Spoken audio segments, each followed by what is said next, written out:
Hi friends, this one starts with a lost fleet and a big space secret. Stay with me because it gets wild very fast. The distress signal arrived during the middle of a victory celebration. Across the capital world of the Carthan Ascendancy, billions were watching the ceremony. Towering holograms filled the night sky. Fleet commanders stood on raised platforms while crowds cheered beneath them. The Ascendancy had spent 3 centuries expanding across known space, and another successful annexation had just been completed. For most citizens, the future looked limitless. Then every screen in the Empire went black. Not glitched, not interrupted. Black. The celebration died instantly. A single transmission replaced the broadcast. No emblem, no military designation, no identification code. Just the panicked face of Fleet Admiral Varric Sol, the most respected commander in the entire Ascendancy. Blood ran from a cut above his eye. Smoke drifted behind him. Warning alarms screamed somewhere beyond the camera. The bridge around him looked damaged in ways nobody could immediately understand. The recording lasted only 23 seconds. For the first 10 seconds, Varric simply stared into the camera as though struggling to accept what he was seeing. Then he spoke. The stars around Earth are not stars. The transmission ended. No explanation followed. No coordinates. No enemy identification. Nothing. The Empire attempted immediate contact with the exploration fleet. There was no response. Long-range sensors were activated across 6 sectors. Tracking stations searched every known channel. Military command requested status updates from 3,000 warships. Silence answered every call. The entire fleet had vanished. Not destroyed. Not retreating. Not hidden. Gone. Within a single minute, every signal, every drive signature, every navigation beacon connected to the fleet disappeared from existence as if the ships had never existed at all. Panic spread faster than official statements could contain it. What made the situation worse was that the fleet had not been traveling through hostile territory. They had not entered disputed space. They had not crossed into a war zone. Officially, they had merely been conducting a survey mission near a small region surrounding an ordinary yellow star known as Sol, a place inhabited by humans. The confusion lasted for hours. Then something even stranger happened. The oldest civilizations in the galaxy began evacuating. No declarations were made. No public warnings were issued. Yet observers watched ancient powers quietly reposition military assets away from entire sectors surrounding Earth. Trade routes shifted overnight. Exploration programs were canceled. Several elder species sealed archives that had remained open for thousands of years. One civilization shut down an interstellar gateway network without explanation. It was not panic. It was preparation, as if they had been expecting this day for a very long time. Inside the Ascendance's highest command chamber, Emperor Kayla demanded answers. None came. Intelligence analysts searched historical records dating back 12,000 years. Patterns began emerging. Small patterns at first. Missing expeditions. Abandoned colonies. Entire civilizations that had vanished after approaching regions connected to Sol. Every case seemed unrelated. Every case had been forgotten. Until now. Then an archivist discovered a phrase appearing repeatedly across records separated by thousands of years. A phrase buried inside warnings, testimonies, and sealed reports. The silent boundary. Nobody knew what it meant. Nobody knew who created it. But every reference ended the same way. Do not cross. Hours later, while military strategists argued and scientists searched for rational explanations, a classified report arrived on Emperor Kayla's desk. The report contained information older than his empire, older than most civilizations still alive. At the top of the document was a single sentence, a sentence so alarming that the Emperor immediately ordered the chamber sealed. No recordings, no transmissions, no witnesses allowed to leave. And as the doors closed, one question echoed through the room. If humanity was merely another young civilization, why had the oldest powers in the galaxy spent thousands of years pretending not to see them? The sealed chamber remained silent for nearly a full minute after Emperor Kayla finished reading the document. That alone frightened his advisors. Kayla was not a man known for hesitation. He had commanded campaigns that spanned dozens of star systems and crushed rebellions before they could become wars. He was decisive, calculating, and utterly confident in the strength of the Ascendancy. Yet now he sat motionless. His eyes remained fixed on the ancient report. The room waited. Nobody dared speak first. Finally, Caleb placed the document on the table. Who else knows this exists? The question was directed at Archivist Turin, the elderly historian who had discovered the file buried beneath layers of restricted records. Turin swallowed. No one beyond this chamber, Your Majesty. Caleb nodded slowly. Good. That answer should have relieved the room. Instead, it made everyone more uneasy, because it implied the Emperor had no intention of sharing what he had learned. At least not yet. Outside the chamber, the galaxy was descending into confusion. 3,000 missing warships could not simply disappear without consequences. News channels ran endless speculation. Military analysts proposed hidden weapons. Scientists blamed unknown spatial anomalies. Conspiracy groups claimed the fleet had defected.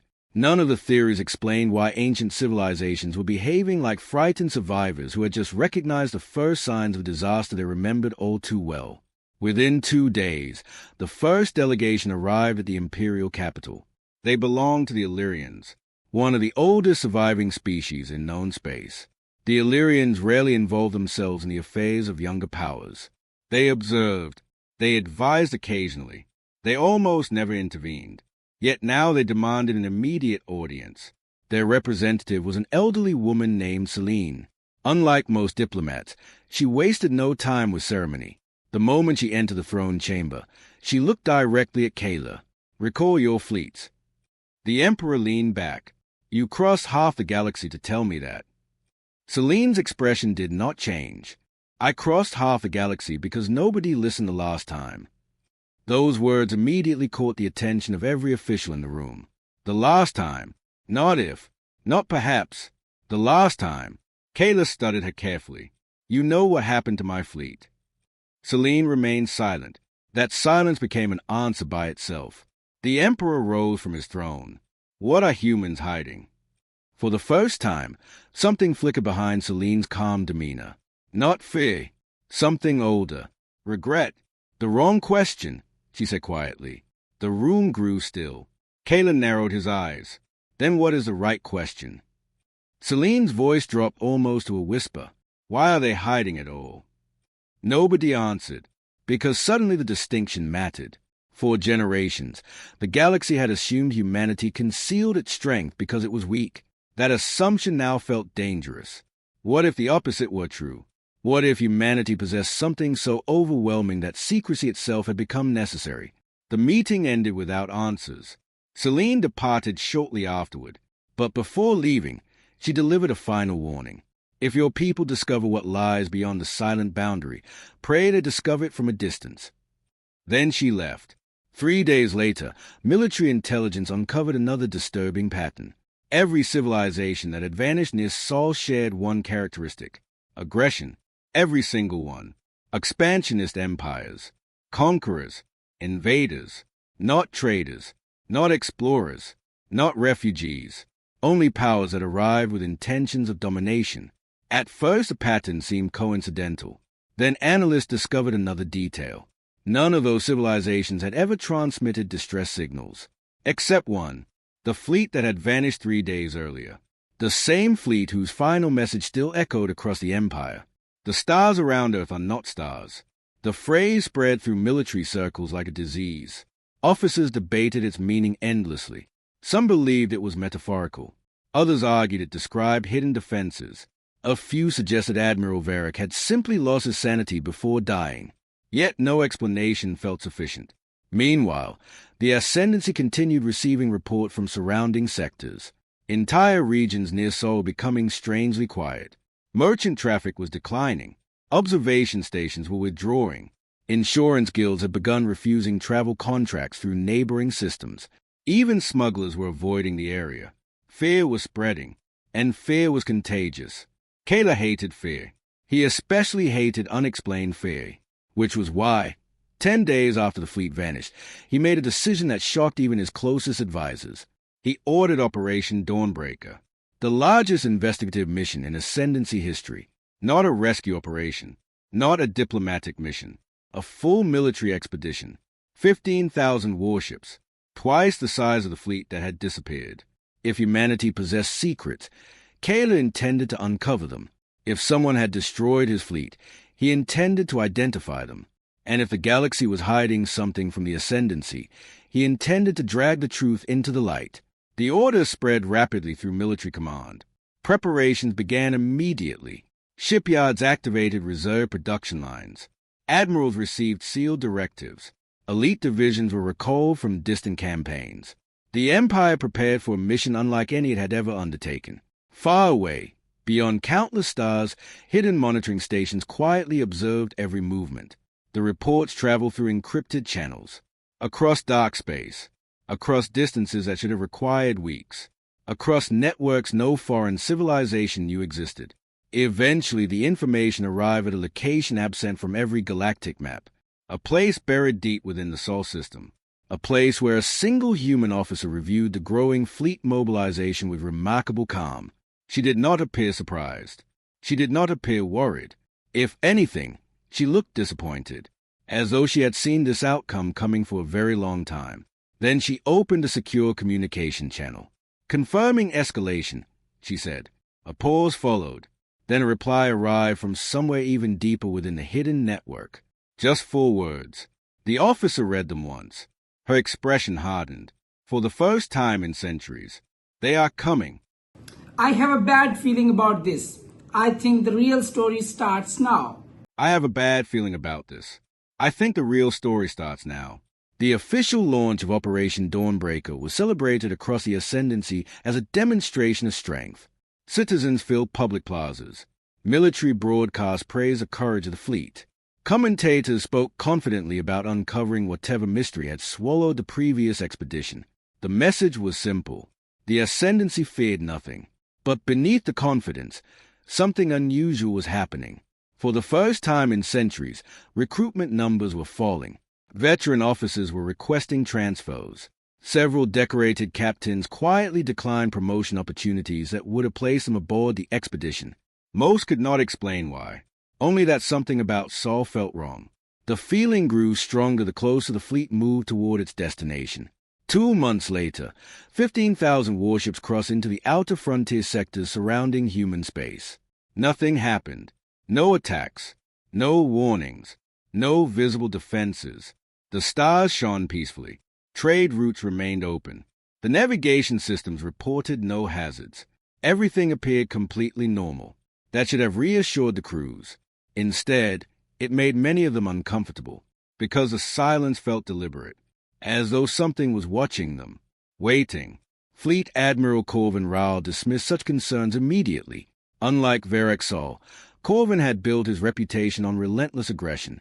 He believed hesitation was a root of weakness and caution was merely fear disguised as intelligence. To him, humanity's silence proved only one thing. Humanity was nervous, and nervous enemies made mistakes. The fleet continued forward. 3 days later, the first anomaly appeared. A survey vessel reported a discrepancy in stellar positioning. At first it seemed insignificant. One star was slightly outside its expected coordinates. Such errors occasionally happened during long-range observations. The crew recalibrated their systems and continued. 12 hours later, another ship reported the same issue. Then another.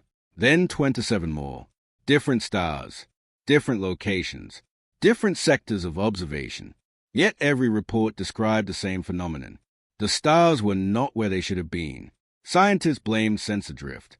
Engineers checked equipment. Everything appeared functional. The investigation continued.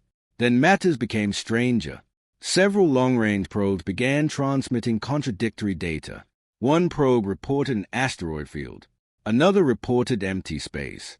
A third reported structures. When Command attempted verification, all 3 probes appeared to occupy identical coordinates. That should have been impossible. The information was forwarded to Admiral Corvin. He reviewed the reports for less than a minute before dismissing them. Human deception. Nothing more, nothing less. The fleet advanced. Days passed. The anomalies multiplied. Navigation markers shifted unexpectedly. Distances between objects fluctuated. Ships separated by thousands of kilometers occasionally reported observing identical celestial bodies from different angles. No physical laws appeared broken. Yet reality itself seemed increasingly uncertain. Scientists worked around the clocks searching for explanations. None satisfied them. Then came the clocks. The first discrepancy was only 4 seconds. A reconnaissance vessel completed a routine scan and discovered its internal timekeeping system disagreed with fleet command. 4 seconds was insignificant, until a second vessel reported 11 seconds. Then 23. Then 41. The differences kept growing. Individual ships began experiencing time drift independent of one another. Not enough to cause operational failures, just enough to make everyone deeply uncomfortable. Officers started comparing watches. Crew members checked synchronization systems repeatedly. The numbers never matched. Nobody understood why. Meanwhile, hidden far beyond the fleet's sensor range, human observers watched every development unfold. Massive displays tracked every vessel, every communication, every course correction. Human analysts calmly reviewed the growing confusion. No celebration occurred. No excitement. Only patience. Like people monitoring a process they had rehearsed countless times before. Deep inside the network, a report reached Director Ilara Voss. She studied the fleet's progress carefully. Then she asked a single question. Have they noticed yet? A technician checked incoming intelligence. No. Ilara nodded. They never do. Elsewhere, Admiral Corvin faced a new problem. Morale was deteriorating. Not because of casualties. There had been none. Not because of combat. None had occurred. The enemy remained invisible. Yet unease was spreading through the fleet faster than any battle damage ever could. Then something happened that nobody could explain away. A destroyer vanished. One moment it occupied formation position. The next moment it was gone. No explosion. No distress signal. No debris. Thousands of sensors witnessed the disappearance. Every recording confirmed the same impossible event. The vessel simply ceased to exist. Search operations began immediately. After 6 hours, the destroyer reappeared, entirely intact. Its crew believed only seconds had passed. Fleet records showed 18 hours. Worse still, the crew insisted they had encountered someone during the missing time. Not attackers, not aliens. Humans, calm humans. Humans who somehow knew the names of every crew member aboard the vessel. Humans who repeatedly asked the same question. A question none of the crew understood. When investigators demanded details, the captain's hands visibly trembled. Then he repeated the words exactly as he remembered them. Why are you trying so hard to wake what we buried? Wait a minute. What did humans hide out here? Silence consumed the briefing room. Nobody knew what the question meant, but everyone remembered it, especially Admiral Corvin. Because for the first time since the mission began, he found himself wondering whether the fleet was searching for answers or walking into a trap designed long before the Ascendancy existed. 3 days later, as the fleet approached the outer edge of the Sol system, every communication screen aboard every warship activated simultaneously. No warning preceded it. No signal origin could be identified. A single human appeared, a woman with gray hair and calm eyes. Behind her stretched a star field unlike any ever recorded. She looked directly into the camera, not at the fleet, not at the admirals, at each individual viewer. And then she spoke. Turn around. Her voice carried no threat, no anger, no fear, only certainty. You believe you are approaching humanity. For the first time, a hint of sadness entered her expression. You are not. The transmission ended. And somewhere ahead, hidden within the darkness surrounding Sol, something enormous began to move. For 17 minutes after the transmission ended, nobody aboard the Ascendancy fleet spoke. Not because they lacked orders, not because systems had failed, but because every officer, every pilot, every commander was trying to process the same impossible statement. You believe you are approaching humanity. You are not. The word spread through the fleet faster than any official briefing. Within hours, recordings of the message had been copied thousands of times. Analysts dissected every frame. Linguists examined every word choice. Psychologists studied the woman's expression. No hidden code was found. No deception pattern was detected. She had simply delivered the message and vanished. And somehow that made it worse. Because threats could be understood. Warnings could be evaluated. This felt different. This felt like someone informing them of a fact. Admiral Corvin refused to slow the advance. Doing so would signal uncertainty, and uncertainty spread faster than fear. The fleet pushed deeper toward Sol. 3 days later, they reached the first anomaly that could no longer be ignored. A star disappeared. Not physically. It remained visible. Its light still reached surrounding space. Yet every scientific instrument aboard the fleet suddenly reported that the star did not exist. Mass readings vanished. Energy output vanished. Gravitational calculations returned zero values. According to the sensors, the star was there and not there simultaneously. Scientists initially assumed catastrophic equipment failure. Then neighboring ships confirmed identical readings. Then every vessel in the fleet confirmed them. The star hung in space like a contradiction. Visible, untouchable, impossible. Research teams worked continuously for 4 to 2 hours before producing a preliminary conclusion. The conclusion was so absurd that several senior officers demanded it be removed from the report. The star was artificial, not a station, not a construct orbiting a star. The star itself. Someone had built it. The discovery should have been impossible. The energy requirements alone exceeded the combined output of thousands of civilizations. Yet the data refused to support any other explanation. Corvin personally ordered the report classified, not because he believed it was wrong, because he knew what it would do to morale. The fleet continued forward. Then another star produced identical readings. Then another, and another. By the time they entered the outer region surrounding Sol, 12 stars had failed every known test for natural stellar formation. The pattern was unmistakable. Something had altered them, something unimaginably powerful. For the first time, some commanders began openly questioning whether the mission should continue. Corvin responded by removing them from operational authority. The fleet would proceed, no matter what. Meanwhile, hidden observation networks continued feeding information inward, across silent channels invisible to foreign sensors, across communication systems older than most galactic governments. The reports eventually reached a facility buried beneath a mountain on Earth. Inside a vast command center, hundreds of personnel monitored the approaching fleet. The atmosphere remained calm. No alarms, no panic, no emergency mobilization, only preparation. Director Ilara Voss stood before a display showing the fleet's position. A younger officer approached. They confirmed the first layer. Ilara nodded. Expected. The second layer won't remain hidden much longer. A pause followed. Then the officer asked the question everyone had been wondering. If they keep advancing, what happens? For several seconds, Ilara did not answer. When she finally spoke, her voice was quiet. They learn why the network exists. The officer stared. Will they stop? Ilara looked at the display. 15,000 warships, millions of personnel, an empire moving forward despite every warning. No, she said. They never stop. Back aboard the Ascendancy flagship, a different discovery was causing panic among scientific teams. The stars were not the only things behaving strangely. Entire systems appeared wrong.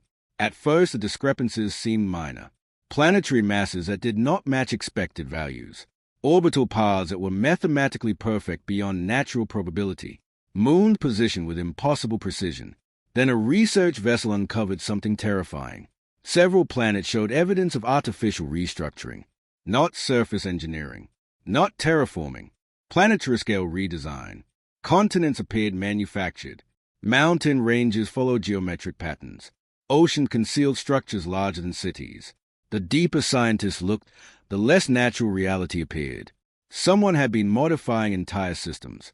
Not for decades. Not for centuries. For thousands of years. The implications shattered everything the galaxy believed about humanity. Public records described humans as a young species, an emerging civilization, a recent arrival on the galactic stage. Yet the evidence suggested projects older than entire empires. Project requiring technology no known civilization possessed. One scientist summarized the problem perfectly. If humans built these, then humanity is much older than humanity. Nobody understood what that meant. Yet nobody could disprove it. Then came the discovery that changed everything. A deep-range scan penetrated beyond one of the artificial stars. For less than 3 seconds, before the signal was blocked, those 3 seconds produced enough data to send shockwaves through the fleet. Behind the star was a structure, not a station, Not a weapon, a barrier. Its dimensions were so vast that the computer initially interpreted it as a navigational error. The object stretched millions of kilometers, and it connected to dozens of neighboring systems. Scientists stared at the readings in disbelief. The stars were not isolated constructs. They were nodes, parts of something larger, something immense, something spread across an entire region of the galaxy. When Admiral Corvin received the report, even he struggled to remain composed. One question echoed through every command deck. What could possibly require a barrier that large? Nobody had an answer. Then another message arrived. Not from Earth, not from the fleet, from one of the eldest civilizations. A transmission marked with the highest emergency priority. The sender was Selene, the same ancient diplomat who had begged the Emperor to recall the mission. Her message contained only a single sentence. No greeting, no explanation, no diplomatic language. Just a warning. If you have discovered the walls, then you are already too close. No, we know this is far bigger than one empire. And at that exact moment, hidden beyond the artificial stars, something struck the barrier from the other side. The impact was felt across 32 star systems, not as an explosion, not as a shockwave, but as a vibration in reality itself. Every sensor aboard the Ascendancy fleet registered it.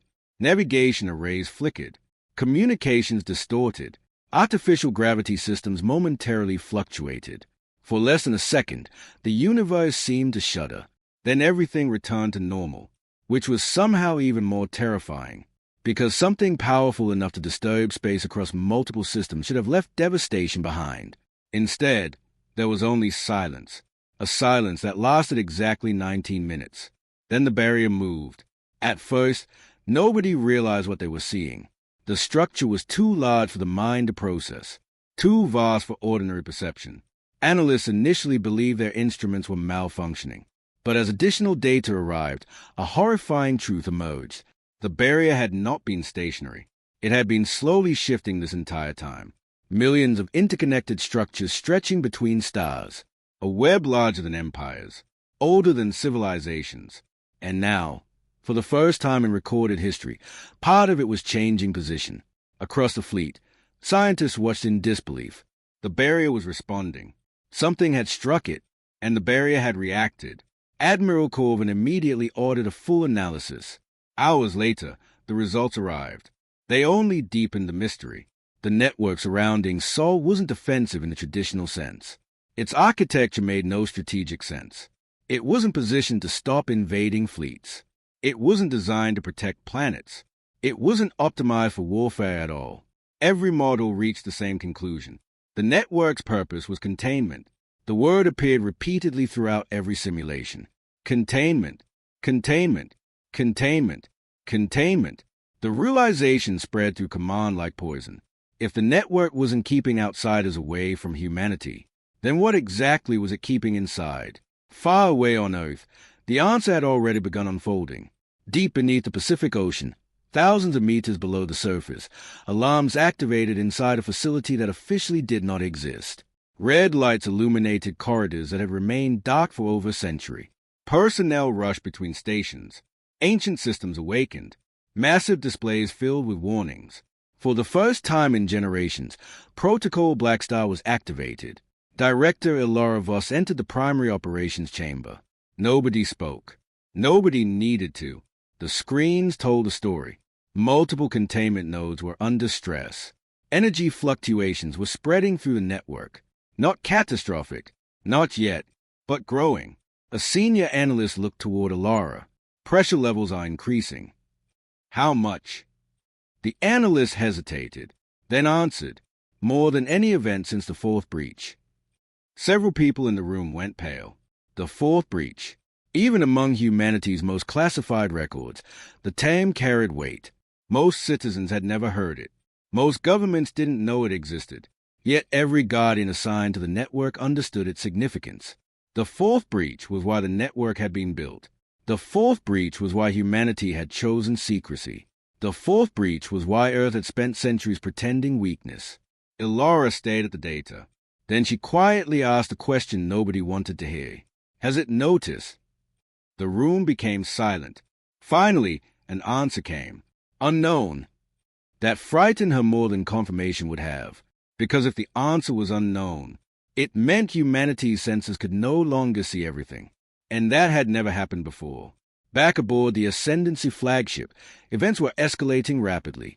Another strike hit the barrier. This one was stronger. Every ship in the fleet felt it. The stars themselves seemed to flicker. Space twisted momentarily around several containment nodes. Then something appeared. Not clearly, not fully, just a shape, a silhouette beyond the barrier. Several observation drones captured fragments before their systems failed. The recording spread through command channels within minutes. Scientists replayed them repeatedly. Nobody could agree on what they were seeing. The object appeared larger than planets, yet its shape constantly changed. Some frames showed limbs. Others showed impossible geometries. In one recording, the object seemed biological. In another, mechanical. In another, neither. The human brain struggled to interpret it. Several researchers reported headaches after prolonged exposure. One collapsed entirely. The footage was immediately classified, not before rumors escaped. Within hours, crews throughout the fleet were whispering about monsters, about ancient gods, about things hiding between stars. Fear was becoming impossible to contain. Then humanity finally revealed part of the truth. Every screen across the fleet activated simultaneously. The same gray-haired woman appeared again. This time she looked older. Not physically, emotionally, like someone carrying the weight of centuries. Behind her stood dozens of other humans. Military personnel, scientists, engineers. None appeared frightened, only tired. The woman spoke calmly. "You were warned." Nobody interrupted. Nobody moved. The fleet listened. For 612 years, humanity has maintained a responsibility that was never meant to belong to one species. Her gaze seemed to pass through the cameras, through the ships, through the people watching. 612 years ago, we found something. The room aboard the flagship became deathly quiet. We believed it was a signal. A pause. It was not. Another pause. We believed it was alive. Her expression darkened. It was worse. Across the fleet, millions listened. Nobody understood, yet nobody could look away. The woman continued. We built the network because the alternative was extinction. Then she revealed the truth. The stars surrounding Sol were not defenses. They were locks. Every artificial star, every hidden structure, every impossible barrier, part of a prison stretching across hundreds of systems. A prison humanity had maintained alone for centuries, and now, because of repeated disturbances near the network, something inside had awakened. Shock swept through the fleet. Commanders stared in disbelief. Scientists argued instantly. Some called it deception. Others called it psychological warfare. Yet nobody could explain the barrier. Nobody could explain the impacts. Nobody could explain the impossible object beyond the containment field. Then the woman delivered the statement that changed everything. We never hid because we feared the galaxy. For the first time, genuine sorrow appeared in her eyes. We hid because the galaxy was never ready to learn what was waiting in the dark. Wow, humans were not hiding. They were on watch. The transmission ended. Across the fleet, confusion turned into fear. Across Earth, emergency protocols accelerated. Across the ancient civilizations, long-bearer contingency plans activated. And beyond the artificial stars, something struck the prison again. This time, a crack appeared. The crack should not have existed. That was the first thought shared by thousands of human analysts as alarms erupted across hidden facilities throughout the Sol region. 6 centuries, the containment network had endured everything. Solar flares, dimensional storms, gravitational disturbances, even the catastrophic failures recorded during the earliest years of construction. The network had bent, it had strained, but it had never cracked. Not once. Yet now, across every monitoring station connected to the system, the same impossible image appeared. A fracture, tiny compared to the scale of the prison, microscopic by astronomical standards, and still enough to terrify civilizations, because what existed behind those walls did not require a large opening. It only required an opportunity. Deep beneath Earth's oceans, emergency command centers shifted into a state that had not been activated in generations. Massive vaults unlocked. Buried facilities awakened. Across the Moon, Mars, Titan, Europa, and dozens of locations never recorded on any public map, dormant systems began drawing power. The process had been rehearsed thousands of times. Nobody had ever expected to perform it for real. Director Ilara Voss stood before a projection covering an entire wall. The prison network glowed blue. The fracture burned crimson. Around her, teams worked with calm efficiency that bordered on unnatural discipline. No shouting, no panic, just urgency. Because every person in the room understood the truth. Humanity had spent centuries preparing for this exact scenario. The problem was that nobody knew if preparation would be enough. An engineer approached her. Containment stress is spreading. How fast? The answer came immediately, faster than projected. That sentence chilled the room. Human projections were rarely wrong. The network had been designed by generations of scientists whose entire existence revolved around understanding the prison. If reality was exceeding their models, then something unprecedented was happening. Something worse than anyone had anticipated. Meanwhile, the Ascendancy fleet was descending into chaos. Not physical chaos. Psychological chaos.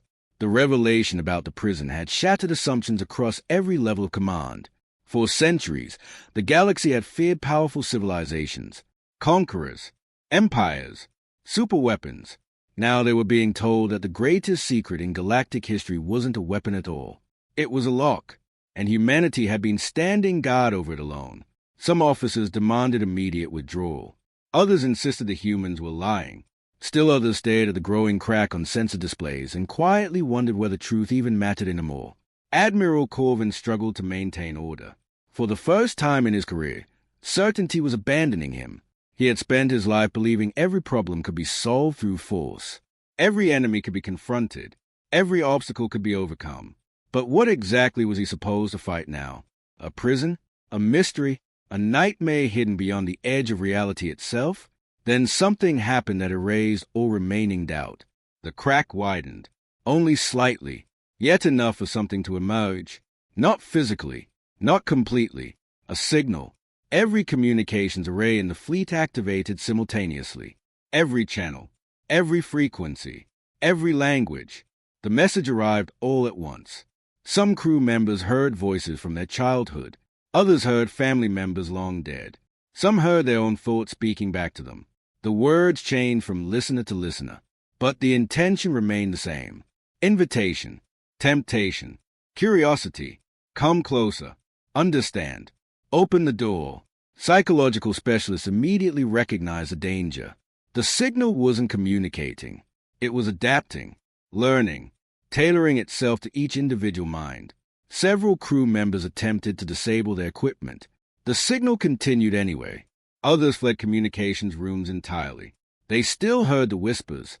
A battleship captain locked himself inside his quarters after hearing the voice of a daughter who had died 20 years earlier. 3 engineers suffered complete nervous breakdowns. Entire departments stopped functioning. And this was only a signal. Only an echo leaking through a crack. Human analysts watching the situation felt something even worse than fear. Recognition, because they had seen this before. Ancient records buried within the deepest archives described the exact same phenomenon during the 4th breach. The whispers, the manipulation, the promises. The entity beyond the prison never attacked first. It invited, it convinced, it persuaded others to open the way willingly. That was how entire civilizations had disappeared long before humanity built the network. Not through war, through surrender. Across the galaxy, elder civilizations began revealing secrets they had hidden for millennia. Emergency broadcasts reached hundreds of governments. Archives were opened. Historical records were unsealed. The truth spread like wildfire. Humanity had not created the prison. Humanity had inherited it. Long ago, a coalition of ancient species had discovered something moving between dimensions, something capable of crossing reality itself. They had attempted to contain it. They failed. One civilization after another vanished. Entire sectors became empty. Stars went dark. Worlds disappeared. Eventually the survivors fled. Only humanity had chosen a different path. Humanity had stayed. Humanity had studied the prison, expanded it, strengthened it, maintained it, generation after generation, while the rest of the galaxy forgot. The revelation shattered public perception overnight. Humanity was no longer viewed as an emerging power, nor a hidden empire, nor even a guardian. Humanity was becoming something else entirely, the final custodians of a burden nobody else had been willing to carry. Then the situation worsened again. A monitoring station positioned near one of the outer containment nodes transmitted an emergency image before going offline. The image spread rapidly through military networks. Everyone who saw it stared in horror. Beyond the widening crack, visible for only a fraction of a second, was an eye larger than planets, watching, aware, and for the first time in 600 years, looking directly back. That is the moment every fear becomes real.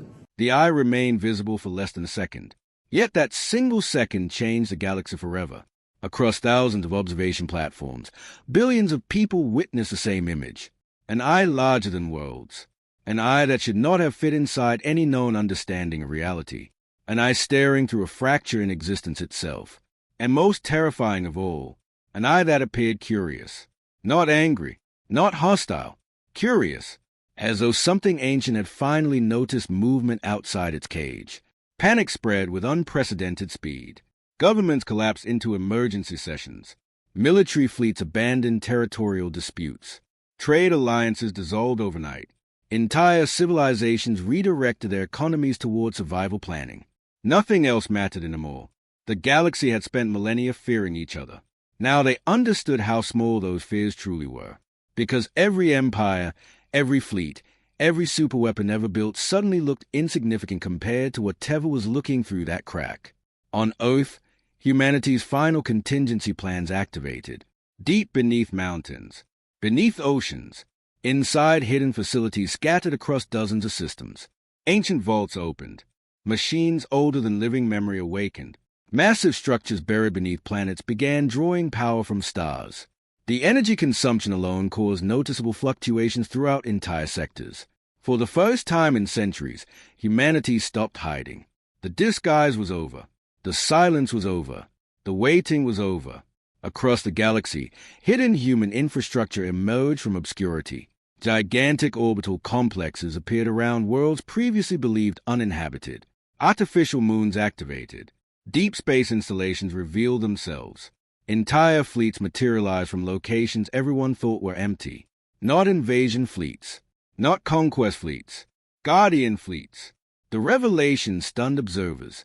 Humanity's true military strength exceeded every estimate ever made. Not because it possessed Mars ships, but because every vessel had clearly been built for a purpose far beyond conventional warfare. The designs were unlike anything seen elsewhere. Massive stabilization arrays, containment projectors, reality anchoring structures, technologies dedicated to holding something back. The galaxy finally understood. Humanity had not spent 6 centuries preparing for war against civilizations. Humanity had spent 6 centuries preparing for war against extinction itself. Inside the Ascendancy flagship, Admiral Corvin stared at incoming tactical displays. The situation had become impossible. His fleet no longer mattered. The mission no longer mattered. His empire no longer mattered. Everything had become secondary to the widening fracture spreading across the prison network. Reports flooded in continuously.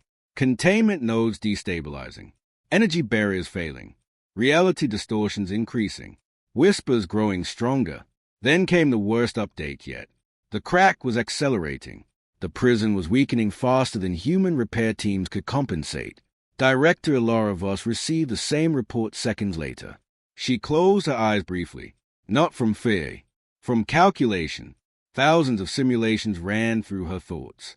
Every available option, every contingency, every sacrifice. The conclusion remained unchanged. Humanity alone could not stop what was coming. Not this time. The realization settled heavily across command centers.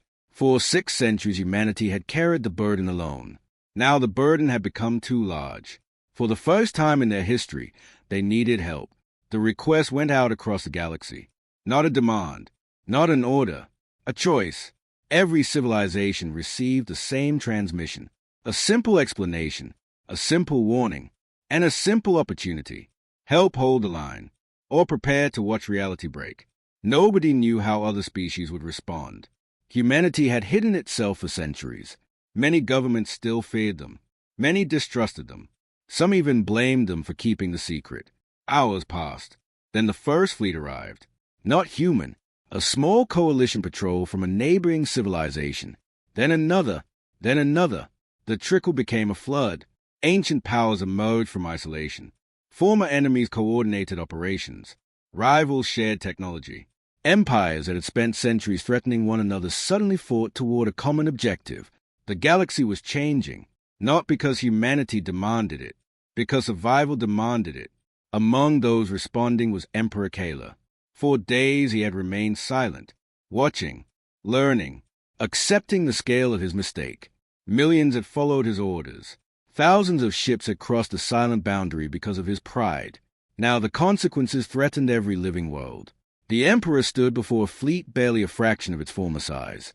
The remaining ships of the Ascendancy, the survivors, the vessels that had not yet fled. His officers waited for instructions.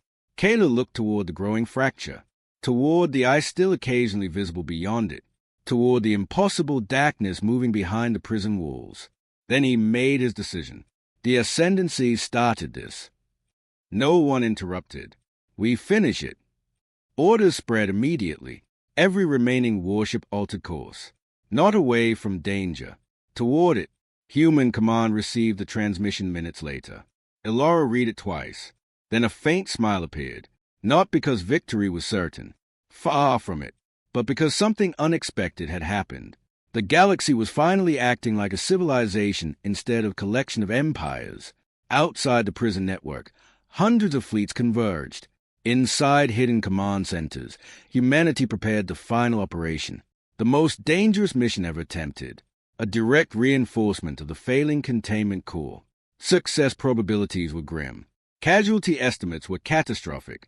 Failure meant extinction. Then the central display changed. Every screen in every command center showed the same update. The fracture had stopped growing. For exactly 3 seconds. Hope flickered. Then a second crack appeared beside the first. And somewhere beyond the prison walls, something began pushing its way through. The second crack changed everything. Until that moment, the prison had still felt distant. Dangerous, certainly. Terrifying, unquestionably. But distant. A threat hidden behind walls. A nightmare trapped beyond reality. The second crack destroyed that illusion. Because something emerged. Not fully, not even partially. A single appendage pushed through the fracture. The galaxy watched in horror. There was no shape that language could properly describe. Every sensor recorded something different. Every species perceived it differently. Some observers reported seeing a massive claw. Others saw a tendril made of shifting darkness. Others saw geometric forms folding through dimensions that should not have existed. The recordings contradicted one another completely. Only one fact remained consistent. Something was coming through, and reality itself was struggling to accommodate its existence. Stars near the prison flickered. Space bent. Entire regions of vacuum appeared to ripple like disturbed water. The containment network began failing in sequence. One node after another, the prison was losing. Humanity had prepared for centuries. Yet even 600 years of preparation was being overwhelmed.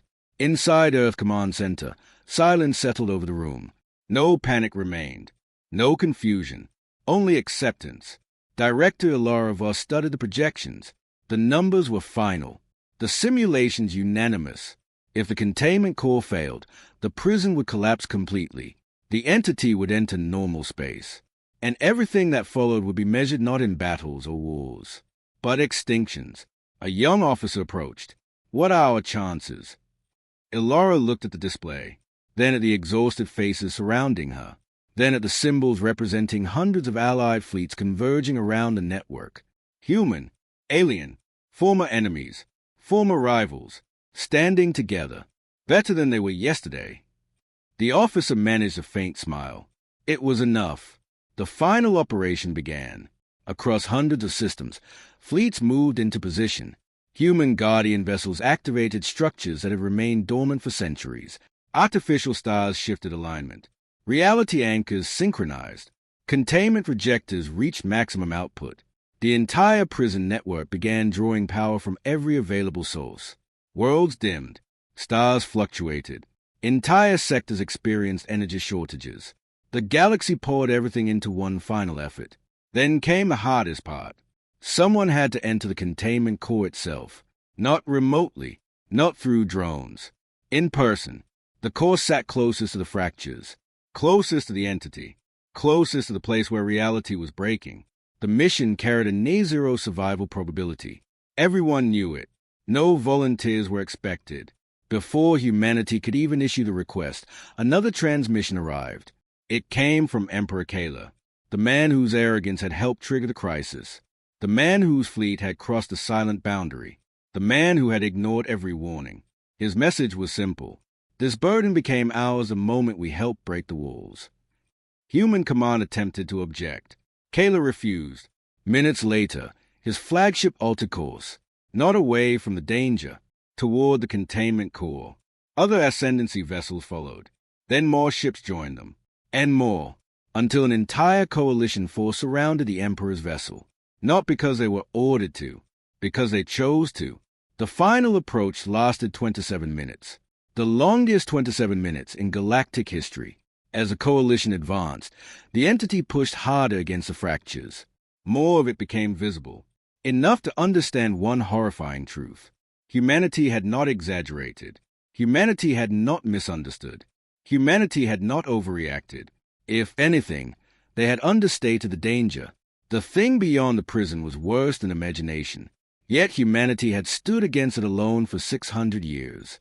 The realization struck civilizations harder than any revelation before it. While empires fought over territory, humanity had guarded existence itself. While governments chased power, humanity had maintained the walls. While the galaxy forgot, humanity remembered. The containment core activated. The final sequence began. Energy surged across the network. Artificial stars blazed brighter than suns. Reality anchors synchronized. The fractures started closing. Slowly, painfully, agonizingly slowly. The entity resisted. Space screamed. Time distorted. Entire fleets vanished from sensors and reappeared seconds later. But the walls moved. The cracks narrowed. The opening shrank. Then came the final moment. The core required one last stabilization pulse. A pulse that could only be delivered from inside the collapsing breach. Kayla never hesitated. His flagship accelerated. One final transmission reached every civilization. No speech. No grand declaration. Only 4 words. Finish what we started. Then the flagship disappeared into the light. For one impossible second, the galaxy held its breath, and the prison closed.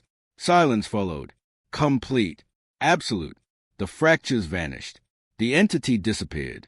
The stars stabilized. Reality healed. The nightmare was gone. Hours later, celebrations erupted across thousands of worlds. But on Earth, there were no parades, no victory speeches, no triumph, only exhausted relief. The duty remained. The prison remained. The watch continued.